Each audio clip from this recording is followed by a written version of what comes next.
नमस्कार, मैं धनीराम मिट्टा रामपुरा की पाठशाला में आप सभी का स्वागत करता हूं। प्रिय विद्यार्थियों, जैसा कि आपको मालूम है कि आपके अभी कुछ ही दिन के बाद यूपीपी यानी उत्तर प्रदेश पुलिस आने वाली है और इसमें सबसे बड़ी बात क्या है कि हिंदी का एक अहम रोल है और इसमें आपको मालूम है कि 37 प्रश्न आपके आएंगे और अगर आपका हिंदी और मैथ और रीजनिंग अगर बहुत अच्छा हो जाता है तो आपका सिलेक्शन कोई नहीं टालने वाला। तो मैं इसी क्रम में आपके बीच आया हूं और मैं आपके लिए लेकर आया हूं आज एक नया टॉपिक जिसका नाम है सर्वनाम। तो ये जो सर्वनाम टॉपिक है ये बहुत अच्छा टॉपिक है और इसके बारे में आप बहुत अच्छे से जान लीजिएगा। कम समय में हम आपको पूरी तैयारी कराएंगे। तो देखिए, जैसा कि सर्वनाम आप जानते हैं कि सर्वनाम क्या होता है, तो आपको मालूम है कि संज्ञा के स्थान पर आने वाले शब्द,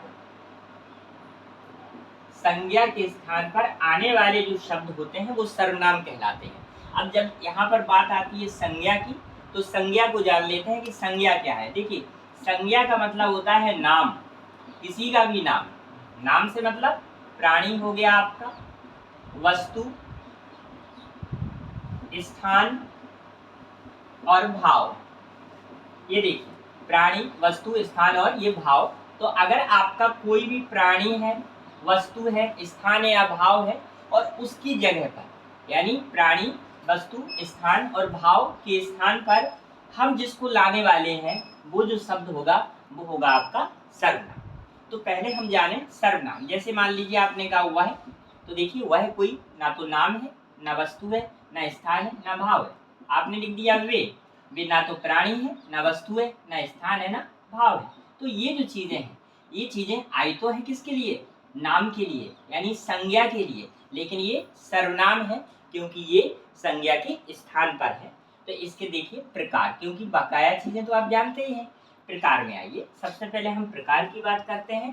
तो देखिए, बहुत छोटा सा सवाल करेंगे, छोटे छोटे सवाल आते हैं एग्जाम में। प्रकार, मैं आपको एक सलाह देना चाहूँगा, चाहे आप संज्ञा पढ़ें, सर्वनाम पढ़ें, विशेषण पढ़ें, क्रिया पढ़ें, कुछ भी पढ़ें, सबसे पहले एक सवाल याद रखिए, प्रकार। कितने प्रकार हैं और अगर वर्गीकरण आता है तो किस वर्गीकरण के आधार पर? मैं अपने आगे की वीडियो में आपको इन दोनों चीज़ों के बारे में विस्तृत रूप से जानकारी दे दूंगा। देखिए, प्रकार, तो सबसे पहले हम पहला प्रकार लेते हैं। पहला प्रकार होता है पुरुषवाचक। आपने पढ़ा होगा अपने जीवन काल में कि पुरुषवाचक एक सर्वनाम होता है। अब जैसे कि पुरुषवाचक सर्वनाम है तो मैं आपको सबसे पहले एक छोटी सी बात पूछूंगा, पुरुषवाचक क्या होता है? भाई, जो सर्वनाम है, निश्चयवाचक तो आप जानते हैं, निश्चित वस्तु के लिए, निश्चित प्राणी के लिए, निश्चित स्थान के लिए, तो ये आपका हो गया निश्चयवाचक। अगर निश्चितता का ज्ञान नहीं है तो अनिश्चयवाचक। लेकिन सवाल आता है पुरुषवाचक क्या है। देखिए, पुरुषवाचक का मतलब होता है कि प्राणियों, किसके लिए?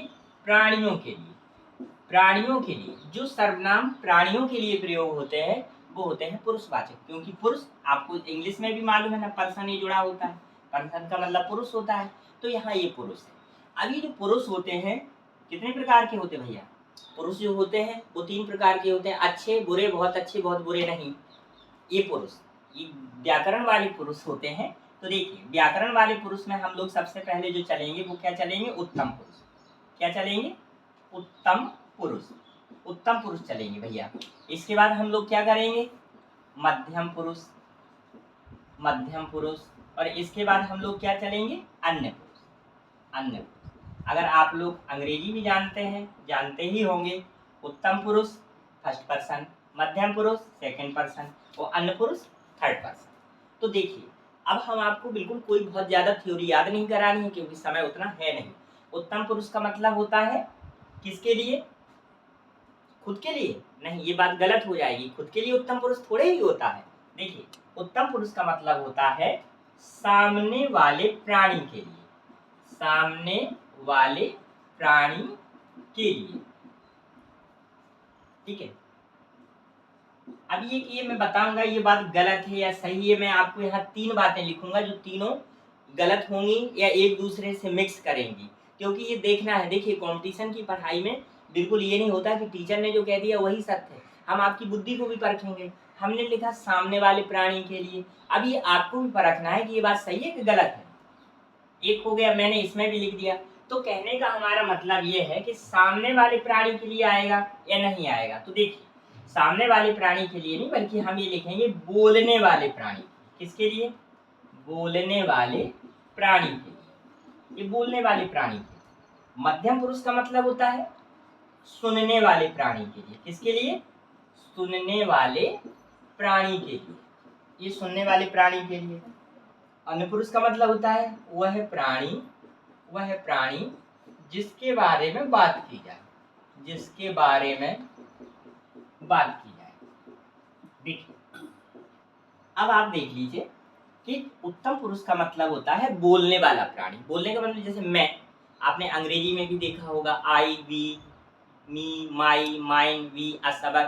ठीक है, हम यहाँ देखेंगे बोलने वाला। बोलने वाले में क्या होता है? जैसे मैं, बोलने वाले में मैं, हम, मुझे, हमें। हम लोग बोल देते हैं हमें, लेकिन हमें का कोई प्रयोग नहीं होता है, तो हम कह सकते हैं हमारा, क्योंकि जो हमें है। अब हम आपसे ही पूछ लेते हैं, आप बताइए, जैसे अगर आपने लिख दिया हमें, अब हमें जो शब्द आया है, भाई ये हमें शब्द क्या है? आपसे मैं पूछूंगा ये क्या है? ये तत्सम है, ये तद्भव है, ये आपका देशज है, ठीक है, ये आपका देशज है, या आपका ये विदेशज है। आप बताइए, आपसे हम ऐसे पूछ लेते हैं, भैया बता दीजिएगा जरा जल्दी से, हमें क्या है? अब हमें जो है ये मैंने बोला हमें, तो हमें नहीं होता है। देखिए, हिंदी को क्या है ना, शुद्ध बोलना है, ये सीखना है, क्योंकि आपको मालूम है कि आपकी वर्तनी शुद्धि भी आती है, और वर्तनी शुद्धि अगर आप बैठ के पढ़ेंगे तो कभी ना आएगी। वर्तनी शुद्धि क्या होता है कि जैसे ही आप बात कभी पढ़ते हैं, उनका प्रयोग करते हैं, तो वर्तनी शुद्धि ठीक हो जाती है। जैसे अगर मान लीजिए मैंने आपको बहुत ही एक सरल शब्द लिख दिया स्वभाव, और मैंने लिख दिया स्वभाव, भाई मैंने बहुत छोटी सी बात लिख दी, स्वभाव और स्वभाव। अब आप ही बता दीजिए कि भैया ये वाला सही है क्या, ये वाला सही है? ठीक है, सोचिएगा जरा। ठीक है, अब हमें मालूम है कि आप क्या सोचेंगे। देखिए, जो स्वा है, स्वा उपसर्ग होता है, लेकिन स्वा उपसर्ग नहीं होता है, तो यही वाला सही है। ठीक है ना। अब आप लिखते हैं खून, मैंने लिख दिया, कह भी देते हैं ना, कालिया मैं तेरा खून पी जाऊंगा, तो खून मत पीजिए, क्योंकि आप पी ही नहीं पाएंगे। आपने ये लिख दिया खून, तो आप बता दीजिए खून सही है? खून सही है भैया? क्या सोच रहे हैं? अच्छा, राखी ऑनलाइन है। हाँ बेटा बोलो, खून सही है? हाँ, अरे वाह, नहीं है बेटा सही, ये खून खराब है। देखो, खून में नुक्ता लगता है और खून पढ़ते हैं, खू, खा। आपको भी मालूम है, का, खा, गा और जा, यानी का, खा, गा और ये जा, ये सब के सब क्या है? आगत ध्वनियां हैं। ये क्या है? ये आगत ध्वनियां है, ये आगत ध्वनि है भैया, ये आगत ध्वनियां है, क्योंकि विदेशी भाषा से आई हैं। जो विदेशी सी भाषा से आ रही है ना, ये आगत ध्वनियां हैं। ये फारसी भाषा की हैं। किसकी हैं?